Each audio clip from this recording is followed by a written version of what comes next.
Deməli, bugünkü dərsimiz natur ədədlərdir. Natur ədədlər saymaq üçün istifadə olunan ədədlərə natur ədədlər deyilir. Natur ədədlərin ən kiçiyi 1-dir, ən böyüsü yoxdur. Yəni, bəzən deyirik sonsuzdur. Natur ədədlər 1, 2, 3, yəni bu cür şəkildə yazılır.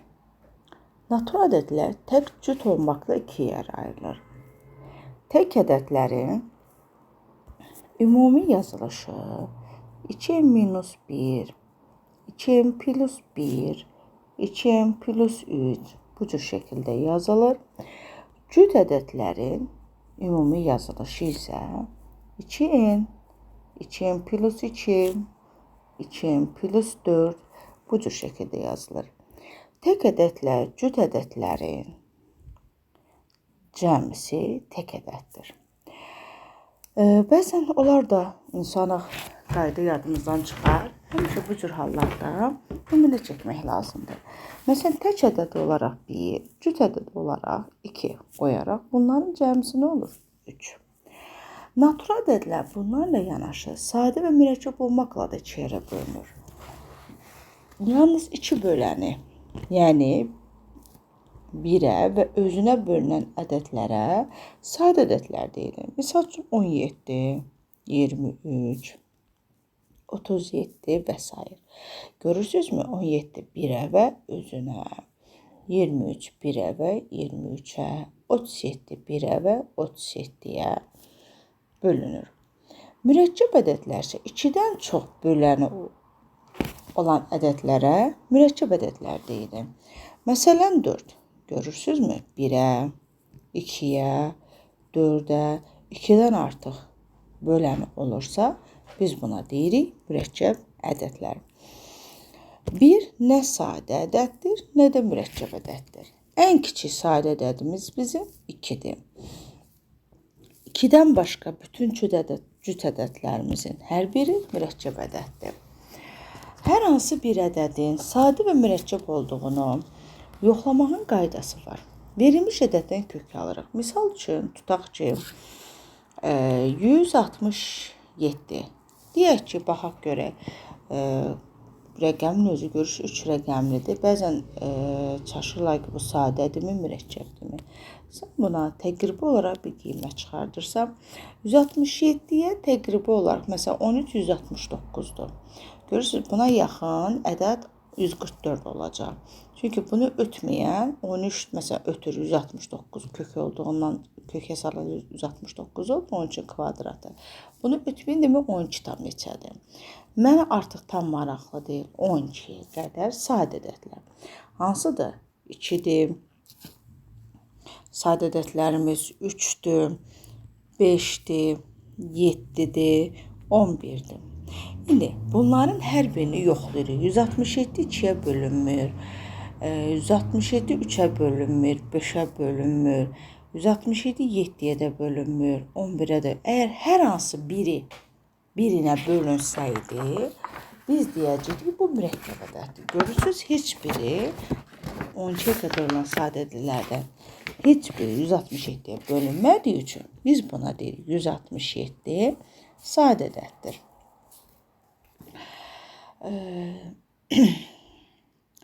Gəlin sadə vuruqdan danışaq.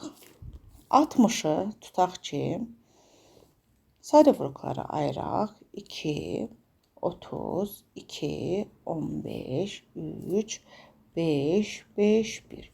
Ədədə baxırsan, ədədin özü 60 görüşü cüt ədəddir. Cüt ədəd oldu 2-dən başlayırıq və sağ tərəfdə onun vuruqlarını yazırıq, sol tərəfdə bölünən zaman alınan cavabı yazırıq.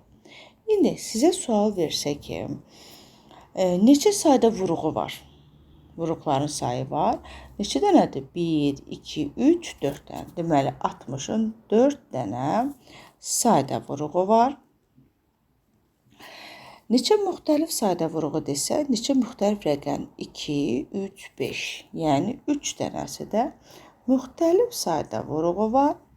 İndi gəldik, məsəl üçün, 60-a.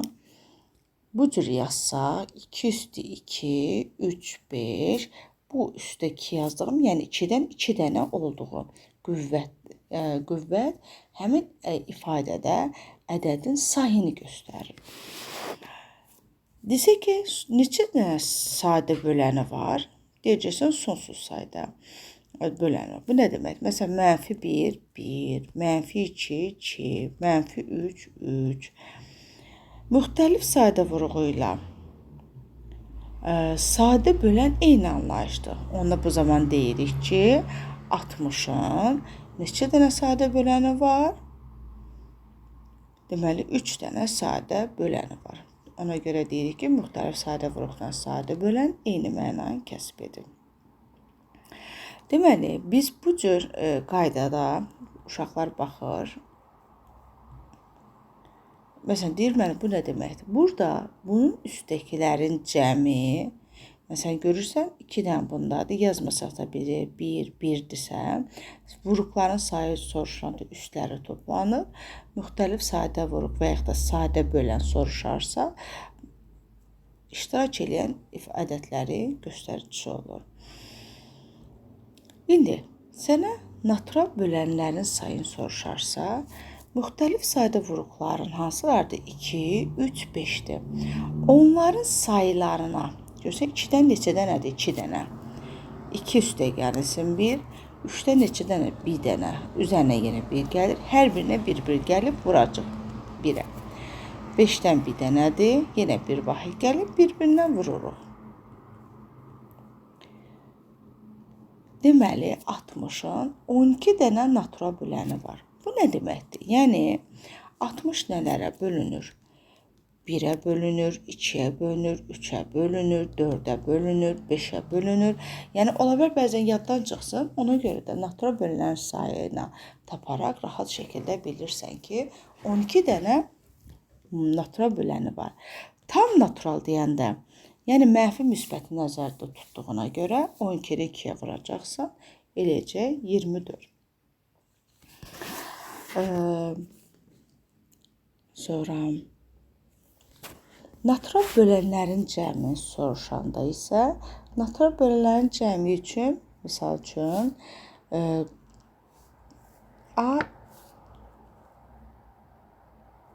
m plus 1 minus 1, a minus 1, b üstü m plus 1 minus 1, b minus 1 vurulsun, s üstü k plus 1 minus 1 bölünsün, s minus 1. Burada nə deməkdir? Burada A, B, C-lərin müxtəlif sadə vuruq iştiraklarındır. N-dir, M-dir, K-dır həmin ifadələrinin qüvvət sayları. Yəni, neçə dənədir? Gətir birinə qoyursan, bu zaman natural bölənlərin cəmini tapa bilirsən. İndi gəldik, qarşılıqlı sadə ədəddən danışaq. Qarşılıqlı sadə ədəd nədir? Verilən ədədlərdə ortaq vuruq yoxdursa, bu zaman biz buna deyirik qarşılıqlı sadə ədəd. Misal üçün, 36 ilə 49 görürsünüzmü? İkisi də mürəkkəb ədəddir, amma hər ikisində ortağı varmı? Yoxdur. Biz buna deyirik qarşılıqlı sadə ədəd. Ardıcıl natural ədədləri, məsələn, 6 ilə 7, 5 ilə 6 görürsənmi? Bunların ortağı yoxdur. Ardıcıl tək ədədlər 13, 15, bütün ədədlərin 1 ilə heç birinin ortaq olmadığı üçün biz buna deyirik qarşılıqlı sadə ədəd. Bəzən sual verir ki, məsələn, tutalım ki, deyir 56 və 56 ilə qarşılıqlı neçə sadə ədəd var? Bu zaman sən qaydamız var. Bu qaydanı yerinə yetirirsən. 56-nın vuruqları ayırırıq. 28, 2, 14, 2, 7, 7, 1. Müxtəlif sadə vuruqların 2, 7-dir. Verilən ədədi həmin bir vahiddən ayırarlıqda bunların tərsini çıxırsam,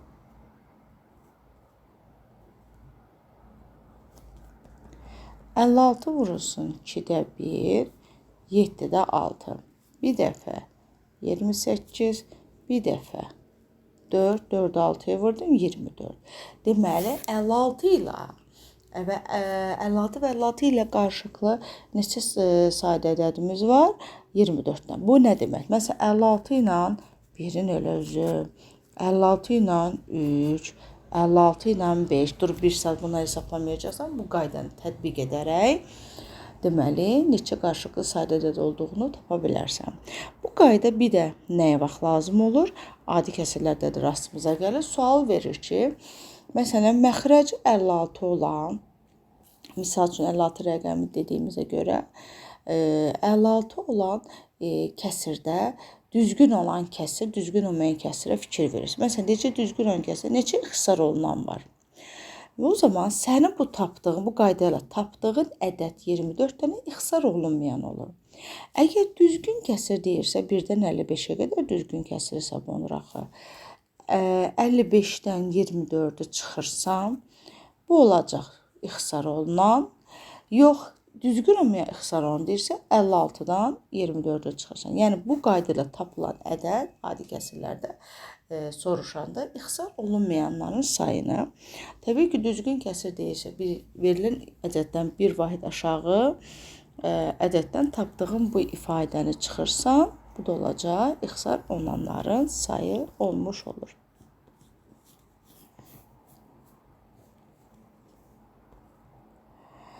Sonra gəlirik əbub əçobdan. Əbubu necə tapırıq? Əbub bizdə ən böyük ortaq böləndir. Ortaq vuruqların hasili olur. Əçob isə ən kiçik ortaq bölünən. Yəni, ən böyük, ən kiçik bölünəni tapırsan. Misal üçün, gəlin 80 ilə 120-nin həm əbobunu, həm əçobunu tapaq. 80-də, 120-nin də rahatlıqla vuruqları ayıraq.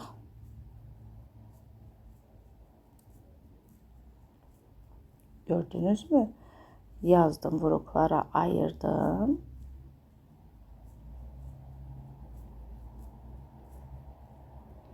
Aha, indi əvvəlcə gəlin əbubu tapaq. Əbub nə idi? Ortaq vuruqların hasili. Hər ikisində ortaq 2-dir. Baxın, əbub bərabərdir 2. Sonra bir dənə də 2 var. Yazdım. Hər ikisində olanı bir dəfə yazırıq. 2, 5 bərabərdir. Oldu 40. Deməli, çünki 80-dən 120-yə 2-də bölünür. Məsələn, ikisində ortaq 4-də var. İkisi ortaq olaraq 5-ə də bölünür. Bu, ən böyük halda ortaq böləni tapırsan. Əçobda nədir? 120-ni götürürəmsə, digərində ortaq olmayan nədir? 2-dir. Ona vurursan 240. Və yaxud da şagird deyəcək, mən 80-ni götürürəm. 80-də də götürəndə digərində ortaq olmayan hansıdır? Görürsünüz, 3-dür. 3-ə vuranda yenə eyni qiyməti alır.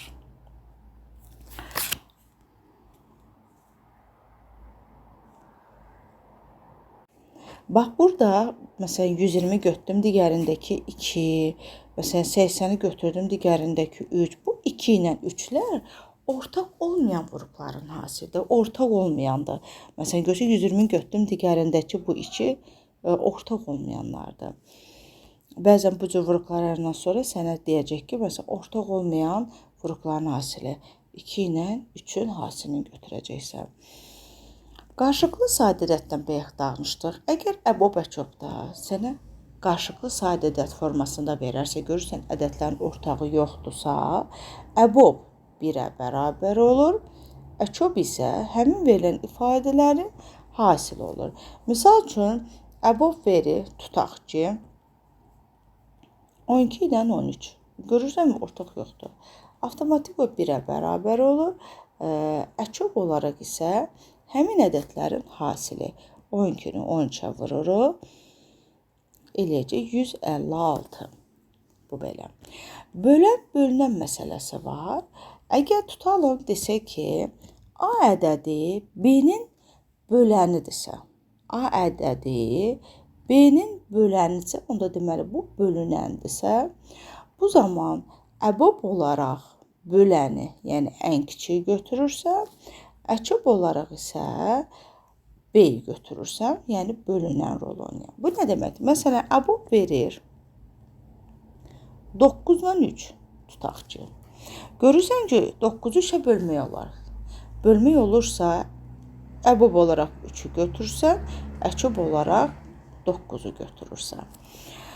Evqlit düsturumuz var. Evqlit düsturu nədir?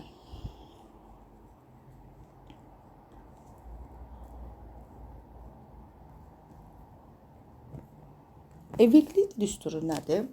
Əbob və əçobda ortaq vuruq varsa, onu mötərizə xaricinə çıxarmaq olar. Əbob olaraq A, K, B, K. Canında görsən, ikisində ortaq olanı mötərizə xaricinə çıxarda bilərsən. Əbob A, B. Gəlin misal göstərək. Tutaq ki, əbob 27 ilə 18. Hər ikisinə ortaq 9-u götürsən, 9, onda vurursun 3 sayılar, 9 vurursun 2. 9 mötərizə xaricinə çıxdı. Əbob olaraq 3-dən 2 yazın. Görürsənmi? 3-dən 2-nin ortağı olmadığına görə 1 sayılır. 9-u da 1-ə vuranda, deməli, bu ifadənin nədir? 9-dur. Məsələn, əçobda da elə eləsək, 3-dən 2-nin ortağı olmadığı əçobda nə də hasilə olur? 3-ü 2-yə vursan 6, 9-u da 6-ya vuranda 54, əçob olacaq 54. Bu ən çox bizə nə vaxt rast gəlir bu evqlit düsturu? Məhcub formasında verəndə. Misal üçün verir əbob sənə verir 8n kvadratı plus 10n 8n kvadratı plus 14n bərabər 30-a. İndi baxıram. Bunda da cüt olduğuna görə, bu isə də cüt olduğuna ki, ortaq vuruq 2n-i çıxartsam, 2n-ə bölürəm hər birinə. 8n kvadrat 2n-ə böləndə 4n, 10n-i 2n-ə böləndə 5 qalır. Digərində də 2n, 4n plus 7. Aha. Bərabər nəyə? 30-a. İndi baxıram, əbob olaraq ortaq götürülməlisəndir. Ortaq nədir? 2n-dir. 2n nəyə bərabərdir? 30-a. N də bərabərdir 15-ə. Və salam. Amma əçob olsaydı 2n-i götürürdün, bunları bir-birinə vuracaqdın və aldığın, verilən cavaba bərabər eləyəcəkdin və hesablayacaqdın.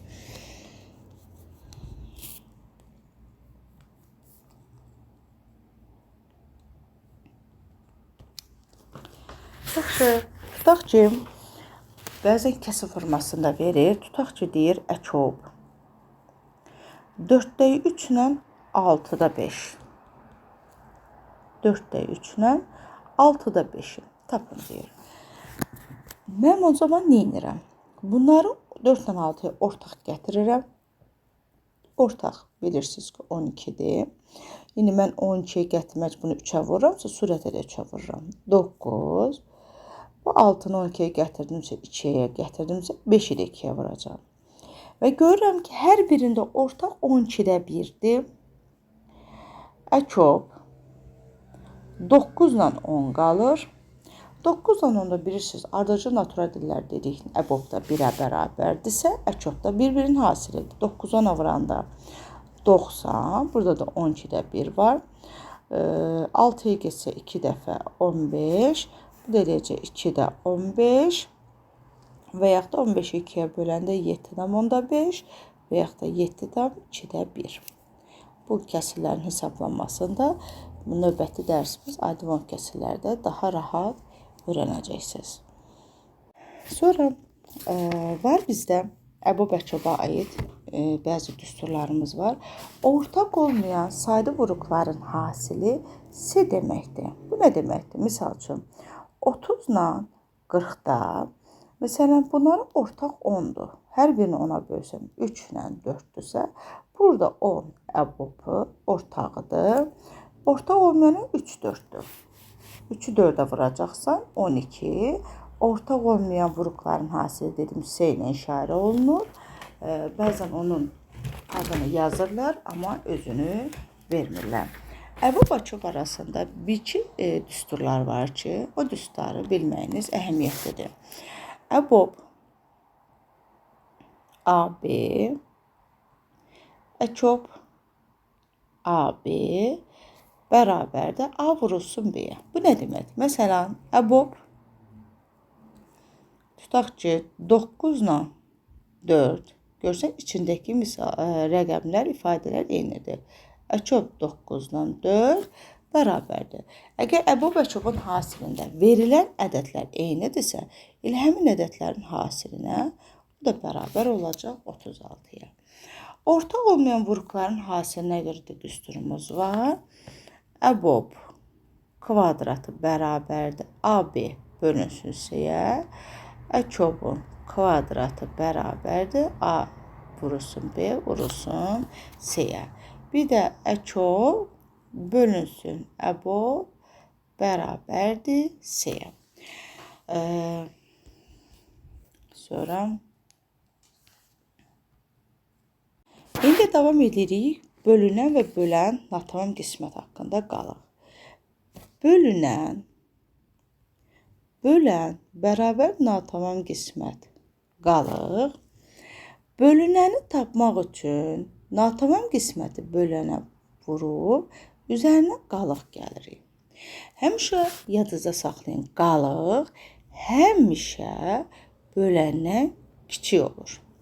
Məsələn, desək ki, hər hansı bir ədədi 5-ə böldükdə alınan qalıqların cəmi deyəndə sən 5-dən kiçikləri götürürsən. 1, 2, 3, 4 və yaxud hər hansı bir ədədi 30-a böldükdə alınan qalıqların cəmi 1-dən 29-a qədərdir. Amma qalıqların cəminin düzdür. Çünki bəzən deyəcəksiniz, ay müəllimə, bəlkə bunu böyük rəqəmlə verdilər.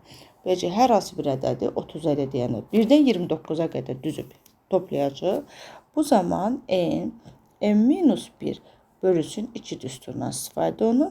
Buradakı n bölən göstəricisidir. Gətirib qoyub yerinə hesablayırıq. Doğrudan da hesablayıb aldığımız cavab olacaq qalıqların cəmisi.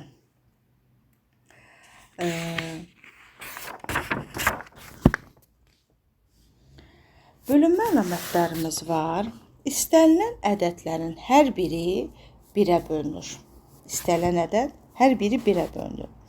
Bütün cüt ədədlər 2-yə bölünür. Rəqəmlərin cəmi 3-ə bölünürsə, demək bu 3-ə bölünür. Misal üçün, tutalım ki, bu cür rəqəm verir. Deyir ki, 3-ə bölünür, bu cür bir 2-ni buna verəndə. Sən rəqəmlərin topla, özümdən yazdım, bölünmə edə bilər. Deməli, 10, 18, 24. Gözü 24. 3-ə bölünür. Gəlin də özünü də bölək. Doğrudan da bölünürmü?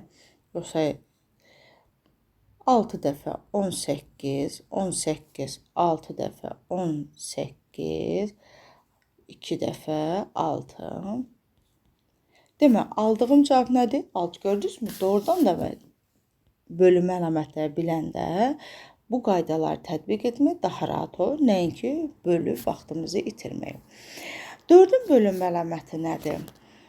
Son 2 rəqəm, verilən ədədin son 2 rəqəmi ya 2 sıfırla və yaxud da son 2 rəqəm 4-ə bölünürsə, həmin ədəd 4-ə bölünür. Misal üçün, 1900 deməyək bir dəfə, məsələn, 672 deyək. Son 2 rəqəmi götürürəm. Həmin son 2 rəqəm deməli 4-ə bölünürsə, məsələn bu son 2 rəqəm və yaxud da son 2 rəqəmlə bitirsə, deməli bu ədədin özü 4-ə bölünür. Bu qayda 25-də də tətbiq olunur. Rəqəmlərin cəmi 9-da da tətbiq olunur. Misal üçün gəlin, bu cür ifadə verir, tutaq ki, vurulsun. Deyir, 4-ə bölünməsən alınan qalığı tap. Baxıram, son 2 rəqəm 19-u 4-ə böldüm. 4 dəfə düşür 16, qalıq 3. Bunda qalıq 3-dür. 27, 4-ə bölürəm 6 dəfə 24, bunda da qalıq 3. Bunun ifadənin arası nəsə onu hesablayır. 3-ü çevirdim 9. Mən də bilirəm, bu ifadənin 4-ə bölən demiş yaxı, qalıqda nə olmalıdır? Böyük olmalıdır. Amma görüşür tətbiq olunmalı. Ona görə 9-u təzdən bölürəm. 2 dəfə qalıq böl. Deməli, bu ifadənin hasilindən 4-ə bölünməsi alınan qalıq 1-dir. 5-in bölünmə əlaməti sonu 5 ilə 0 ilə bitənlərdir. Bəzən ifadələr verir tanım ki, hansı rəqəmlər 6-ya bölünür. 6-ya bir-bir bölməkdənsə 6-nı ilə rəqəmlərə ayırırsınız ki, onun həm bölünmə əlaməti var, buranda da həmin ifadələr 6 eləsin. Təbii ki, bu da 2 ilə 3-dür ki, 2-də nə idi? Bütün sonu 0, 2, 4, 6, 8 ilə bitənlər, yəni cüt ədədlər 2-yə bölünür. Sən sonuna baxarsan ki, cüt ədədlə bitməlidir. Rəqəmlərin cəmi, yəni bu alınıb, bu birisi alınmama söhbəti yoxdur. 2 qaydan x-i də tətbiq olunursa seçdiyin rəqəmdə, o zaman məsələn, bayaq görürüz 1986 bildik ki, bölünür, sonunda görürsünüz cütlə bitir. Deməli, bu ifadənin özü də elə 6-ya bölünürmüş. Və yaxud da sonra, məsələn, 15-i. Elə ədədlərə parçalanmalısan ki, 15-in bölünmə əlaməti yoxdur. 3-dən 5-ə. 3-ün nə idi? Rəqəmlərin cəmi. 5 nə idi? Sonu 0-dan 5-dən bitənlər. Ona bölünənlər sonu 0-dan bitməlidir. Sonu 0-la bitənlərin hər biri ona bölünür. Gəldik mərtəbədən danışaq. Bizim 4 sinifimiz var. Bu sinifin biri təkliklər sinifidir. Minliklər sinifi, milyonluqlar sinifi, milyardlıqlar sinifi. Təkliklər sinifi, hər bir sinifin özünün 3 mərtəbəsi var. Təklik, onluq, yüzlük. Minliklərinci minlik, 10 minlik, 100 minlik. Milyonluqlar milyon, 10 milyon, 100 milyon. Milyardlıqlarınca milyard, 10 milyard, 100 milyard. Bu ədədlərin oxunuşunda, yazılışında, cəbri şəklə formasına çevirməsində istifadə olunur. Bəzən ifadədə deyir ki, rəqəm verir. Deyir, bu ifadədə neçə ədəddə, neçə onluq var.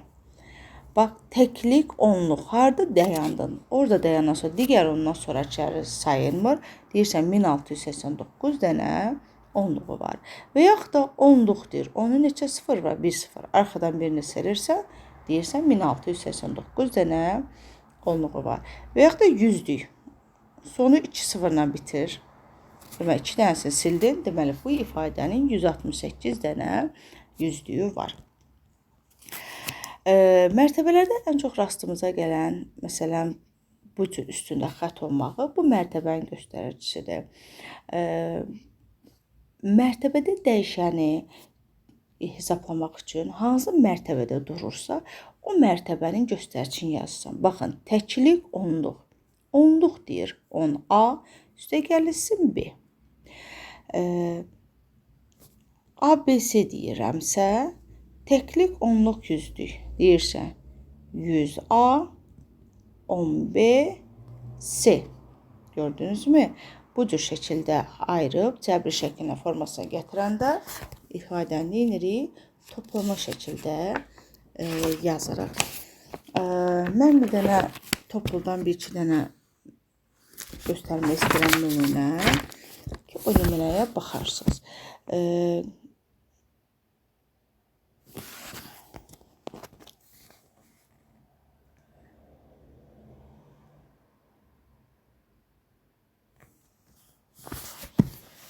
Baxaq bu ifadəyə.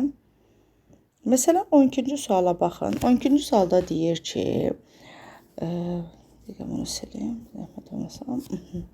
AB bərabərdir 2A üstəgəlinsin 5B-dir. Ən böyük qiyməti ilə ən kiçik qiymətin fərqini tapın. Bunu taparıq, problem deyil. Deməli, bu mərtəbə şəklində biz bunu açırıq. Təklik onluq deyir. 10A üstəgəlinsin B bərabərdir 2A üstəgəlinsin 5B. A'ları bir tərəfə yığıram, yadınıza saxlayın. Mötərizənin hansı tərəfindən digər tərəfə keçirən zaman işarə dəyişir. Müsbətin mənfi olur, mənfi müsbət olur. Görürsünüz, 2A-nı 10A-ya gətirdiyim üçün müsbətin olacaq mənfi. 5B yerində qal. B-yi digər tərəfə keçirəm, müsbətdir, olacaq mənfi. 8A bərabərdir 4B. Və gəlin sadələşdir, hər birini 4-ə bölək, işimiz rahatlansın. 2A bərabərdir B. Görürsünüz, bu cür xət olanda bunun arası vurma olmur. Nə rəqəmi tapırsansa, qətib yana qoyaq. Məsələn, tutaq ki, A-yı 3 tapırsan, B-yi 2 tapırsan, gətirib yerinə qoyanda 3 ilə 2-ni birləşdirsən 32 rəqəm yaranır.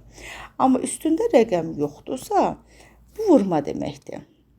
Bu yazılmasa da bilir ki, əmsalı 1-dir. Bunu köpüçə göstərim.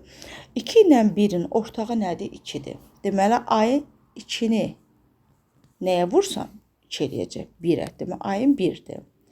1-i də 2-yə vursan. Deməli, tapdım.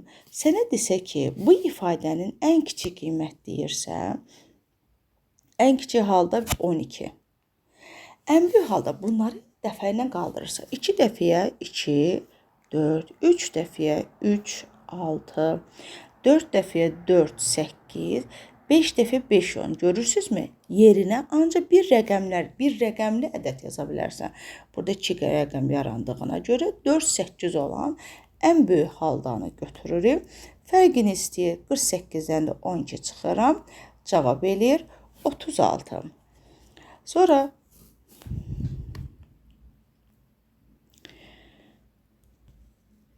bundan dedim.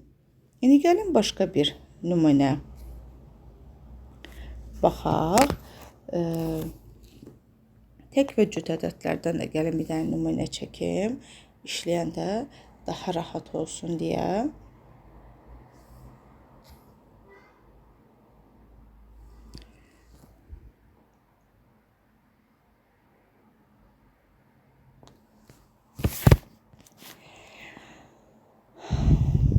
Misal üçün görürsünüz 3x minus 1 misal gəl 4-ə baxaq. X deyir cütdür. Cüt demir. Mən x-ə nümayəndə olaraq deməli x-ə cüt olaraq gəlin 2 qoyaq. Y deyir 4-cü suala baxırıq. Y-ə deyir təkdir. Bir dənə də 3 qoyaq. Deyir ifadənin hansına görə? Deməli mən x-ə namizəd olaraq, nümayəndə olaraq 2, y-ə da nümayəndəmiz olaraq 3 götürdüm. Və gətirib ifadələrin yerinə qoyacağım. Görüm hansının cavabı tək alınırsa, demək o variantı götürürük. X plus y-in kvadratı plus 3. 2 üstə gəlsin 3-ün kvadratı üstə gəlsin 3. 2-nin üstə 3 gəldim 5. 5-in kvadratı 25. Üstünə 3 gəldim 28. Mənə deyir cavab tək cüt olmalı deyil, tək olmalıdır. Deməli, A variantı deyil. Keçirəm B-yə. 3x plus 2y-in kvadratı. Deməli, 3-ü 2-yə vuracam. 2 vurursun 3-ün kvadratı. Bu 6 eləyir, bu 18 eləyir, 24. Mənə deyir, cavab cüt tək olsun. Bu hala ki, cütlər gəlir. X plus y plus 1. 2-nin üstünə 3, üstə gəlsin 1 gəlirəm, eləyəcək 6. Deməli, bu da alınmadı. Mənə nə istəyir? Tək istəyir. X-in kvadratı üstə gəlsin 3y. 2-nin kvadratı üstə gəlsin 3 vurulsun 3. 4 üstə gəlsin 9, 13. Gördünüzmü? Mən nümunə çəkəm. Mən bir saat oturub demədim ki, variant ayala, bu necə anlayacaq? X-ə demir cütdür. Cüt olaraq 2 götürəm. Niyə kiçik rəqəmlər götürəm? Hesablamamız daha vaxt aparmasın deyə. Y-ə da tək olaraq 3 götürdüm. Gətirib ifadə yerinə qoyanda yol bizi aparmış olacaq. Sonra gəlin, qalıqlı bölmədən gəlin bir dənəsini eləyək.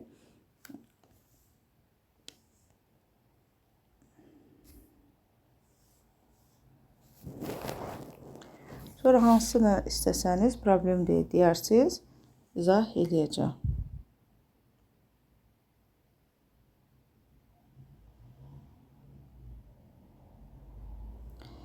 Aha. Gəlin bir dənə buradan 4-cü bölməyə baxaq. Deyil, natural ədədi 21-ə böldükdə, natural qismə bilmirəm, qalıq deyir 16 olarsa, bu ədədi 21-i 7-yə böldüyü yandan qalır. Natural ədəd bölünənin rolu oynayırsa, biz bölünəni tapmaq üçün nə dedik? Tamam qisməti bölənə vurub üzərinə qalıq gəlirəm.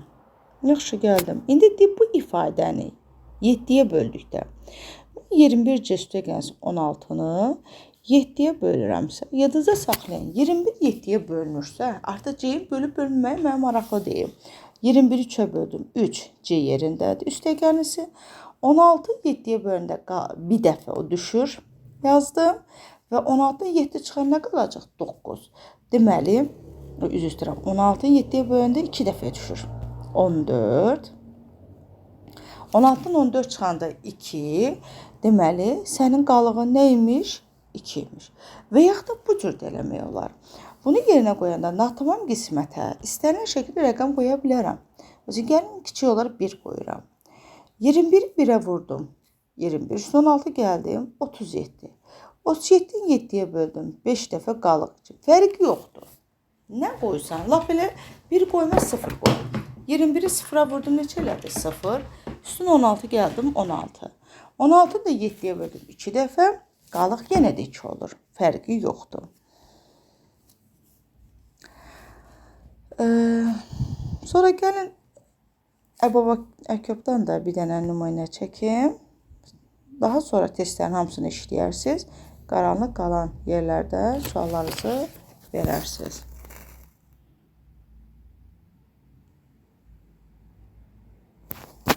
Gəlin 4-cü suala baxaq. Deyir ki, 12, 15 və 20-yə böldükdə 12, 15, 20-yə hər hansı bir ədəddə, yəni bunların hər birinə böldükdə hər birində də qalıq 3 yaranır. Mən onun üçün nə edirəm? 12, 15, 20-nin əkobunu tapırıq. Əkobunu tapırıq. Deməli, 12 ilə 15, 20-nin gəlin əkobunu tapaq. Yəni elə üçlü şəkildə tapın. Baxın, görün necə rahatdır tapmaq.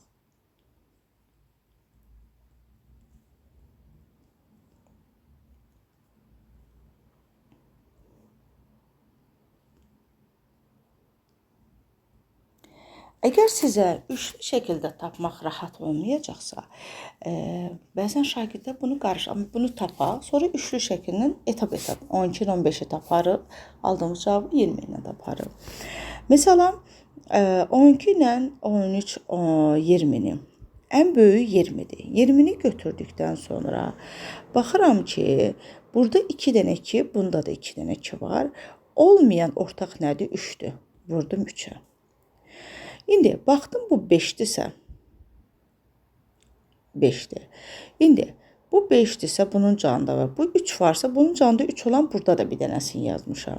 Deməli 12, 15, bir də nədir? 20'nin əkobu nədir məndə? 60'dır. Görsən ki 60 12'ye də bölünür, 15'e də bölünür, 20'ye də bölünür. Əkobunu tapdı. Amma deyir hər birində də qalıq nə qalır? 3 qalır. Biz bunu nə edirik? 3'ü də gəlirik üzərinə. Olacaq nə? 63. Aldığımız rəqəm 63 oldu. İndi deyir, həmin ədədin rəqəmlər cəmini 6-nı 3-ə toplayanda cavab eləyəcək 9. Dərsimiz bu qədər.